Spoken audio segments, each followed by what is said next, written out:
আপনার ভালোবাসার মানুষকে হাজির করার জন্য আজকের এই পরীক্ষা করা একটি নকশা।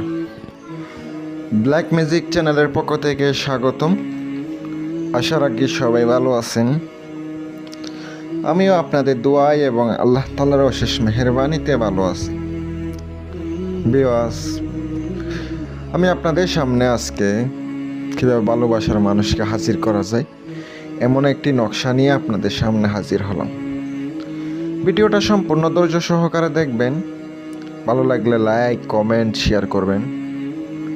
যদি আপনার সমস্যা সমাধানের জন্য যোগাযোগ করতে চান অথবা কোনো সমস্যা অথবা কোনো কাজের জন্য, ইনশাল্লাহ আপনারা কাজও করাইতে পারেন, যে কোনো সমস্যার সমাধানও করাইতে পারবেন ইনশাল্লাহ।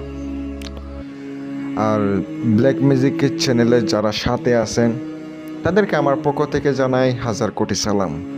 কারণ ওগুলো আমার প্রকৃত বন্ধু, প্রকৃত ভাই ও বোন।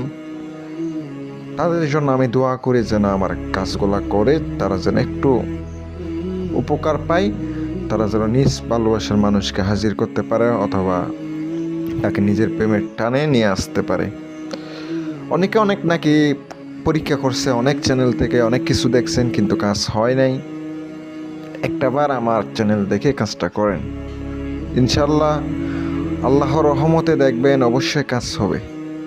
ভাই, সব কিছু করার মালিক হচ্ছে আল্লাহ। উনি যদি চায় সব কিছু পারবেন, সব কিছু হবে। যদি উনি না চায় তাহলে আপনি হাজার চেষ্টার পরেও হবে না। আপনি ধৈর্য ধরেন, চেষ্টা করেন, অবশ্যই কাজ হবে। উনি যদি না চায় তাহলে তবে সম্ভব না। ব্ল্যাক ম্যাজিক বিদ্যাগুলা আপনার কাজ করবেন, হবে। ভাই, এগুলো তো অনেক নিয়ম কারণ আছে, অনেক বিধি আছে, নিয়ম অনুসারে কাজ করতে হয়। এগুলা চালানি কিছু বিদ্যা আছে, যারা চালাইতে পারে তারাই কাজ করতে পারে। বন্দনা করতে অনেক কিছু করতে হয়। যারা বিশেষভাবে কবিরাজ আছে, একবারে অরিজিনালভাবে কবিরাজ শিখতেছেন, তারাই আমার বিদ্যাগুলো নোট করে রাখবেন। ইনশাল্লাহ অবশ্যই কাজ করে উপকার পাবেন। নকশা লিখিত হবে 7টি। আপনাকে 7টি নকশা সাদা কাগজের মধ্যে লিখিবেন। নকশার নিচে আপনাকে নাম লিখিতে হবে, মেয়ের নাম, মেয়ের মায়ের নাম, ছেলের নাম, ছেলের বাবার নামটা লিখিতে হবে।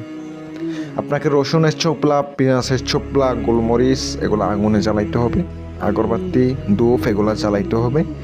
নকশা 7টি, আপনি ওগুলোর উপর ধরে থাকবেন, আপনি সুগন্ধি করে নেবেন। এবার আপনাকে নকশা যখন লিখিবেন, অবশ্যই লেখার জন্য আপনাকে নিজে আগে শরীর বন্ধ করতে হবে। মুখের মধ্যে চিনি অথবা মিষ্টি যে কোনো কিছু রেখে আপনি নকশাটি লিখিবেন। আপনার নকশা লেখা শেষ, এবার কাজও সম্পূর্ণ করা শেষ। আপনাকে এবার প্রদীপ আনতে হবে, 3মুখী প্রদীপ। অনেকে আপনি প্রদীপ চিনেন না, দিয়া বলে। ওই মাটির 3মুখী প্রদীপ বললেও দিবে।